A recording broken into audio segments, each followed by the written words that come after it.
Thank you, guys. Very excited to have this next session. Thank you, Andrew. Thank you, Tatyana. Appreciate you guys being here. Thank you guys for the partnership. So we're going to talk a little bit about AI today. Before I do that, why don't I introduce myself? I'm Jay Freedman, VP of Sales and Customer Success at Viant.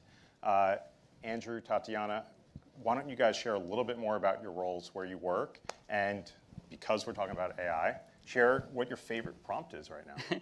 Okay. I'm Andrew Klein. I'm the SVP of Creative Technology at PMCI at Publicis Media. PMCI stands for Publicis Media Content and Innovation Team, and we specialize in Gen AI, Web3, immersive experiences like gaming, content, and entertainment. And I am personally very much obsessed with AI. Gen AI, I've been doing things in the space around when it really emerged around 2015, and very passionate about it and understanding how this impact our lives, and also how does this impact our work. And at Publicis, we have certainly made a big bet, and if not doubled down on Gen AI. We are an AI forward agency and embrace it fully. We have been really focused on upskilling our agency to make sure everyone understands how to use AI, becomes proficient. So we're really excited about what we're doing, and with our clients like LVMH. Excited to talk to you about AI today. Now, favorite prompt. I recently am a new homeowner thanks to ChatGPT. I was able to go through the whole home buying process by making a little ChatGPT that was like an expert home buyer, and I was able to throw out all the documents, all the contracts, pictures, and all these things to get me through it. And it was phenomenal, and I was able to get a house in the most insane market. So Amen it was to that. Woo! Wow, It worked. Congrats. So AI can do some really incredible things. Awesome. Hi, everyone. I'm Tatyana Ilyin, the digital director at Moët Hennessy across the champagne and sparkling portfolio, overseeing all digital, paid media, and content. So in my role, I'm really responsible for delivering best-in-class luxury digital paid media content, big ideas, strategies, activations, driving our innovation agenda, and also broadening amplification of our brand's truly exceptional luxury experiences, and then ultimately also being the subject matter expert, right, across media, tech, content, and emerging trends. And my favorite prompt as of late is not as interesting as Andrew's, but snappy headlines for long concepts and sentences, which is super helpful in exec presentations. Thank you, Tatyana. Yeah. I would say mine right now is one thing, always been a big traveler. I've always loved that the Times would do like 36 hours in a city, but they obviously haven't done every single city. So whenever I go, I'm always using it like, tell me what are the top 10 things I need to do when I go to this city or that city. So my biggest recommendation is embrace it as much as possible. Definitely. So what we're going to talk about today is less so around our personal favorite AI prompts, but more so how are we going to use AI and generative AI to really improve the advertising ecosystem? How are we going to help our customers ultimately advance more?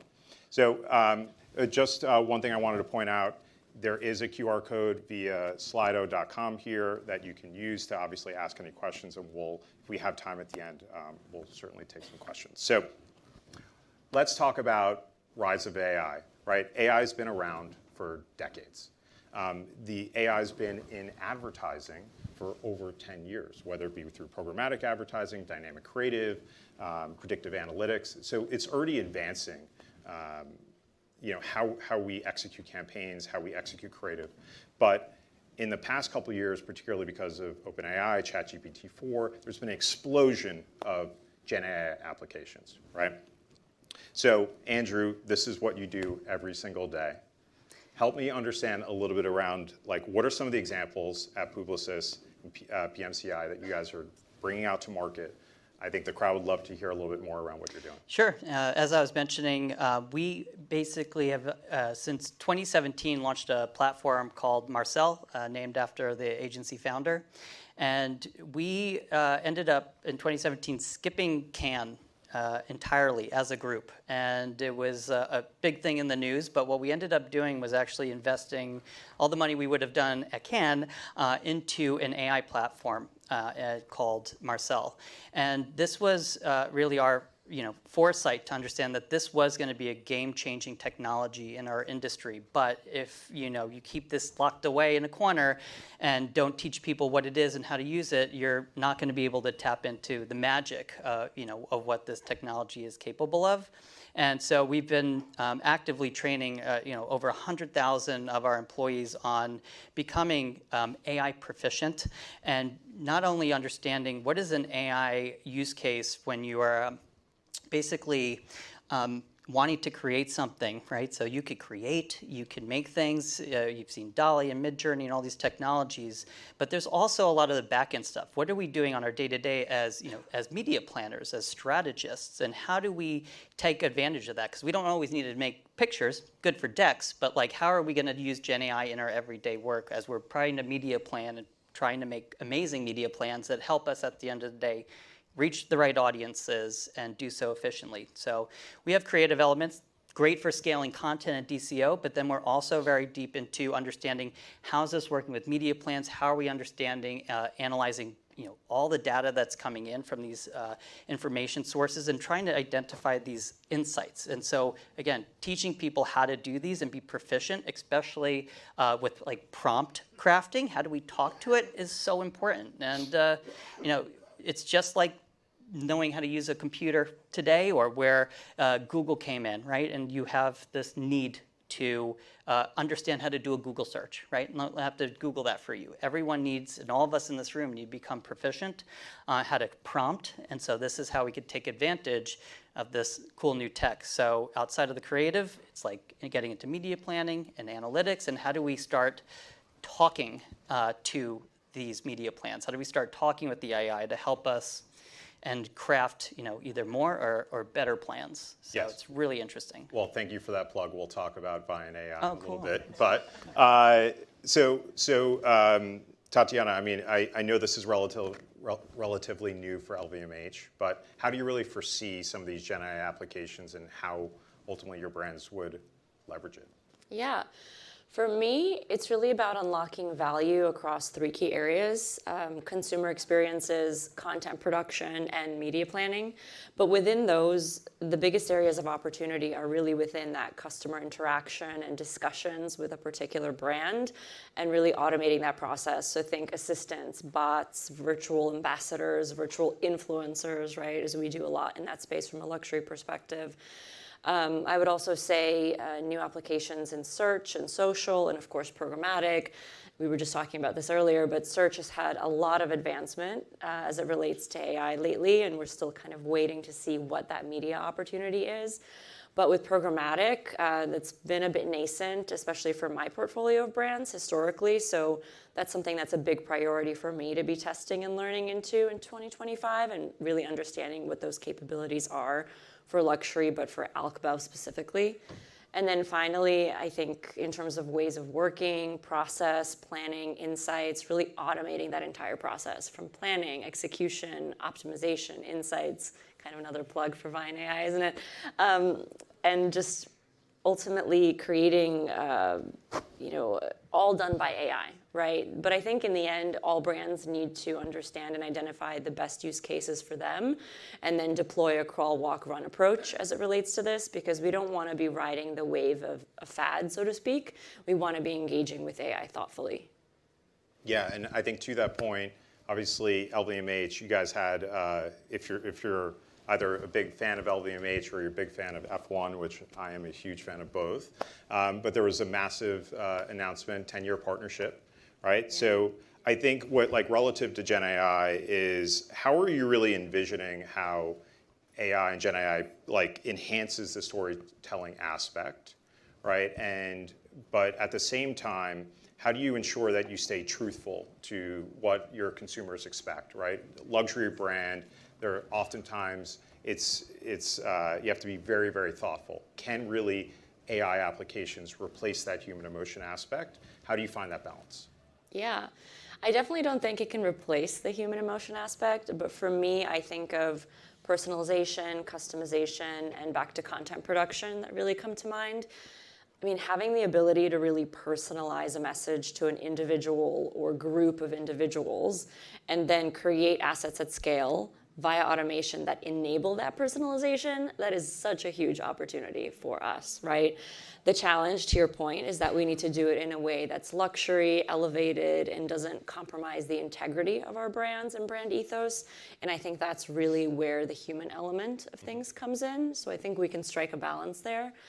Another interesting use case for me is actually using AI insights during the content development process. So acting as a bit of an automated focus group, or even being able to identify visual or audio cues that will actually help enhance consumer engagement with a particular creative.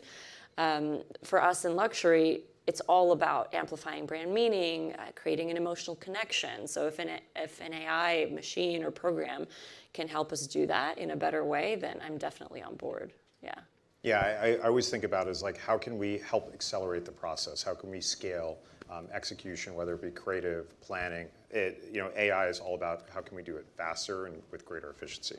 Yeah. So Andrew, I think you're starting to talk about some of the creative applications with AI. Help us understand, how does this really impact how we measure the success of the campaigns? Do you think with generative AI creative that it's going to really change how we measure? Well, with generative AI creative, you're going to just have more volume of assets, which is great because you could really do true personalization at scale. But you still need to, review that and have humans in the loop, which is what we like to, say is like we're not at a fully automated state yet, and I don't think that's going to happen for some time. But there is a need for our expertise to be part of the flow and part of this AI workflow where we are, if you're going to go from 10 creative assets to 1,000, you have a lot more reviews to do and a lot more, creative to manage and tag. So there's more to be done. And it's not just as easy as like snapping a finger and, hey, we're in this whole new world. So the humans in the loop is going to be very critical. Now, when we start thinking about like how do we measure things, I think traditionally you're going to have most of the traditional measurement. Digital measurement will be the same thing. But I think when we start looking at Gen AI and what it can potentially provide us is like maybe like simulated media planning, right? Where you can make a media plan and we hope it works, right? All of our data science, everything points to this should do the trick. The index is here, this is there. Oh, by the way, I'm not like a traditional media planner, so forgive me if I don't use the right acronyms and things. But you know what? With this stuff, I can be. So, it also is this very powerful tool to allow all of us in this room, which I can't believe is like a very packed room. So everyone's very interested, I could see, in the topic and like, how do we use this, right? How do we take advantage of the tech and start, making it part of our workflow? So, back to measurement, I think there's going to be things that we start creating all these more media plans, right? And you might simulate, what does that look like in action? And you don't have to run media against it because we're doing simulations. And it's kind of like Dr. Strange, like Multiverse of Madness, where we find that out of 1 million plans, this is the one, right? And it's going to do the trick. We just have to kill Iron Man, I guess. But Don't worry about it. We'll be all fine. And, but you can have virtual CPMs, right, or AI-generated CPMs that are telling us how this would perform. And so we could start finding maybe new KPIs, new simulated or virtual KPIs that are telling us as we run media plans against virtual audiences, right, that can think and virtually and via AI interact with an ad unit, right? And we see how that actually performs before you go live. And, we don't know. I'm just, theorizing where we're going, but that feels like what's happening here, and then how we're going to start taking advantage of this in a new way. We're definitely getting there, and I think that is probably wouldn't be up here if there wasn't some type of shameless plug. So, wanted to talk a little bit about Viant AI. So, a couple of weeks ago, our founders, the Vanderhook brothers, shared on social the launch of the first generative AI media planning tool. You can provide four inputs. You provide who the advertiser is, what the goal is, the date range of the campaign, and an estimated budget. And it provides a full omni-channel media plan to you, all within seconds, right? It's using a combination of publicly available information and anonymized insights from the DSP to provide that. Our next evolution of that is bringing in client insights and client performance from the DSP and being able to apply that. So I think to your point of being able to virtually try out campaigns and see the effectiveness of that, that is where we're going. Yeah, right? My reaction, he showed me it 2 weeks ago, and I got to try it myself. I did like a triple axel really fast in my chair. I was so excited to see this like happening because I've been waiting for a long time for this to happen again. Like You said 10 years. 10 years. I remember vividly sitting in like an all hands digital meeting, and we're talking about, this is the rise of programmatic, and I'm like, I'm seeing what IBM Watson just announcing with the, like AI ads and all these things, and seeing what's happening. It just all the dots were right there. I'm like, oh my God, in like 3 to 4 years, this is all gonna be different. It was much longer than that. It was 10. But I saw it right before my eyes where there's, this media plan, which again, someone who's not a traditional media planner, I am working this thing, changing it up, getting weird with it.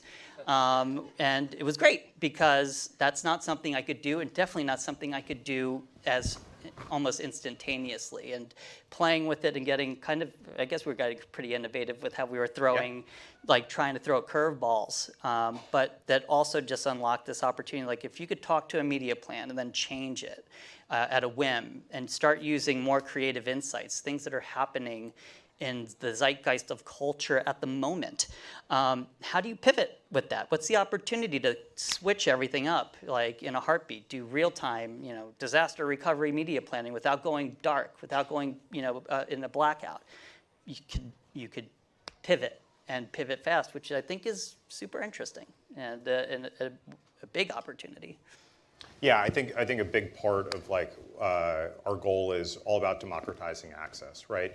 Our goal is to help our customers, whether it be agencies or brands, ultimately create plans with greater speed, greater efficiency, and take out a lot of the guesswork. But not to replace the humans, but how do we go from 0 to 70 a little bit quicker?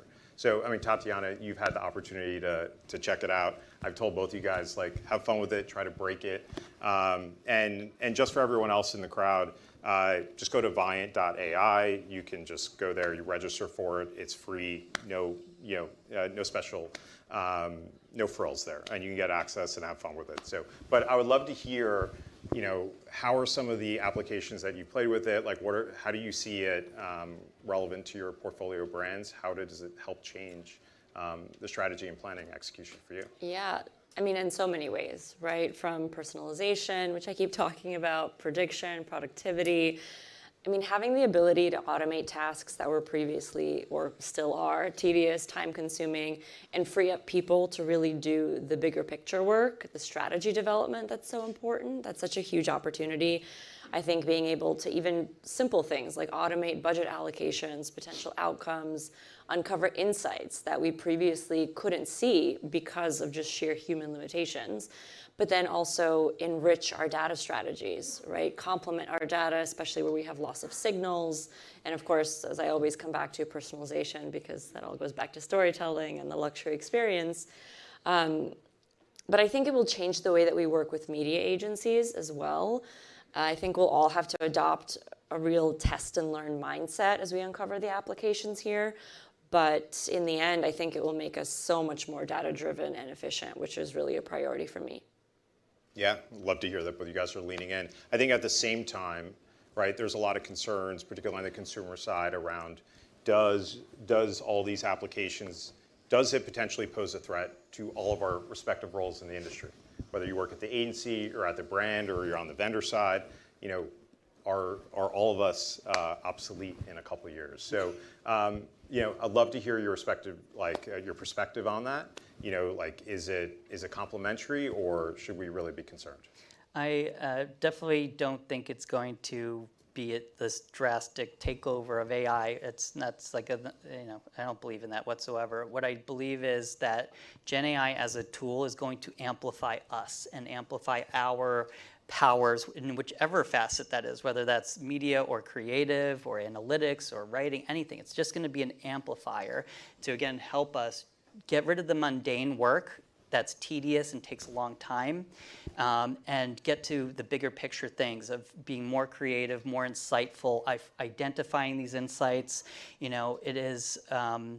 it's a crazy space right now. I mean, again, there's a lot of attention on this topic, and because there's so much going on and people don't know what's happening. I've had the fortunate experience to be deep in it and like understand the landscape of what this playing field is, but there's so many new actors, as you said, or new companies and startups that are coming out, and they're talking to clients and they're talking to brands and they're coming to our agency teams and they're saying we have the next greatest thing since sliced bread, and we don't know exactly what that is on the back end, right? Who is powering your models? Where is that data going? Is it safe? Is it compliant? If we upload this document, are you sensitive information, financial information, audience information? Are you training bad actors or a model that somebody else could come in and get that data? So we have obviously been very forward thinking in this. We have our own AI governance. AI governance is coming in almost every organization has an AI council or an AI governance that's helping make sure that we're doing everything compliantly and working with verified partners that we can make sure can take this data and allow us to work with it and use this technology without the fear of it leaking or causing harm to any a brand safety issue at all. But it's this again, it's this unlock of magnifying your own power, and so it's very exciting to see how you do that. But you have to do so carefully and work within your organization's rules and make sure that you're using this content correctly. Because the best work you're going to get is when you train the models on your brand or results or historical data. Mm-hmm. Because, again, AI is not naturally smart. It's based on our intelligence. And that's what it's going to keep feeding off of. It will never really come up with something new. It's going to use what's already there. So you have to be very comfortable as a marketer to give your data to this AI and then say, yes, you could go parse through it, do what you need to do to give us the right results, and not share that out. So, you have to be very mindful of what you are doing with AI, tech companies and where it's going, and just know that. But you should be using it. So amplify your powers, but do so with responsibility. Yes, I think always in output, I've been in AI in different applications for many years, and I think the output of the model is only as good as the data. That is its foundation, right? So I think you have to embrace and then work with trusted partners that certainly have the governance. It's a big part of what we're doing at Viant, of ensuring that all of the prompts are unique and everything from an advertiser agency is unique, so that nothing is obviously shared and all the insights are unique to only that individual advertiser. But to your point, being able to bring in the historical insights, being able to bring in your first-party data, that is really that next level, right? So love to hear your perspective as well. Is this something that you're concerned around, or your team at LVMH, is it going to replace us? And then let's talk a little bit about the privacy or ethical concerns. Yeah, well, you guys already took the words out of my mouth because I agree with everything you said. But I definitely think I'm a firm believer in the fact that AI complements human creativity, and we're not at a stage yet where it can fully replicate the nuances of human emotion and what humans can do. To Andrew's point, you need people feeding the machines. You need an input coming from a human lens, at least at this stage of where we are. I mean, I always joke about this, but maybe there will be a Terminator Skynet world one day, and it'll be super interesting, but also frightening to see. But I'll protect you. Just stay with me. But I think in the near future, AI marketing will complement human marketing. And like I said earlier, really just free up humans to focus on the bigger picture. And that's what's going to be critical to driving business growth in the end, right? Because I think we spend about 80% of our time doing tasks that are probably not necessarily driving the business directly. And I think in terms of ethical considerations, brand safety, suitability, and privacy come to mind, especially from a luxury perspective. Even though we want to be super efficient, we don't want to do that at the expense of showing up in a luxury way in a premium environment, right? And we also, our clients, they trust us to respect our data, to be responsible with it. So we don't want to take advantage of that just for the sake of being more efficient or trying something new. So I think it's a risk and reward equation, but that shouldn't stop us from trying at all. We should just look at it as more of an opportunity versus a challenge. Yeah, I was watching something recently. Gary Vee was talking about this, And when electricity was first invented, right? There were people, obviously, that were hesitant to use it. And there was a camp of people that believed that electricity was a result of demons. So I think that's the same applications here. There's probably going to be a group of people that might be a little bit afraid of some of the generative AI applications or think it's going to replace us. 5G towers were the last things to get cut Yes, down. Remember exactly. that? And that's cool now, so. Yeah, a lot of concerns there. So before we go into some questions, would love to hear what's the kind of one piece of advice that you guys have when leveraging generative AI? Use it, but do it. Just again, you got to immerse yourself, get proficient. If you're hesitant, try to find ways within your organizations to see what AI tools they provide to allow you to, without fear or risk of sharing information, use your either agency or your brand tools, and try it. Now, you might also hopefully just been exposed to it a lot more because it's just hitting you probably left and right from your Instagram accounts when you're looking at, I just got a message this morning from Meta that I could talk to all these celebrities in AI in my DMs. Very awesome. Wild. Yeah, it's pretty crazy. I don't have my AI glasses, and if you upgraded your iOS device, you probably noticed the Apple Intelligence, which is their AI. It is just permeating everywhere, and in those cases, on your own personal devices, do your thing.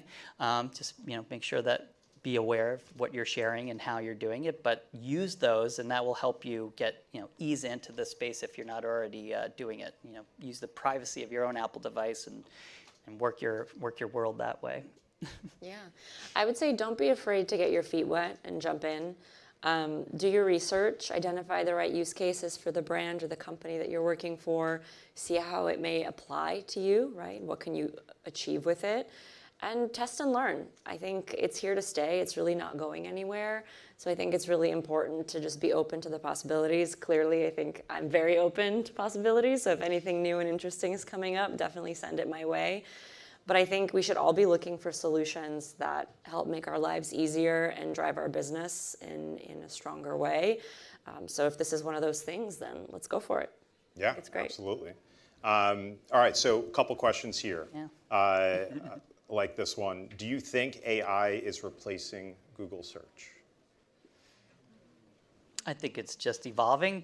Google search has their own AI already, as is Bing, and but there's going to be other players that are coming into the spaces. So it's definitely going to it's going to shift on how we are using search, right? Because search has just been, let me search for it, I'll get a list of things coming back, and I'm going to have to go sort that out and figure out what's the right thing in that search. Obviously, in brands, we're making sure that SEO, and we're pushing and paying to make sure that we come up in the right ways, appropriately and contextually, right up into the top of the search bar. But as you're going to do conversational search, and you're going to now get crafted responses that are going to be kind of answering your question for you completely, with sourced links to go off and do it, it's all going to be sitting right there. So, we're already getting impacted on how we search, from that bar to it's now conversational. And so it's just going to be changing, again, what we're saying, because think about how short your searches usually are. You're just doing a couple words at max, and you say, okay, this should probably do it. But now you could talk to it in a way, using your voice, and get a pretty deep query, right? And then get the perfect response back, and something that you would just never do because it's not the behavior. So Gen AI is changing our behaviors, how we use AI, so it's going to impact, but it's all evolving, so, and fast. Yeah, I think you're seeing, right now, you're certainly seeing relative to search is that it's going to be a lot more fractured.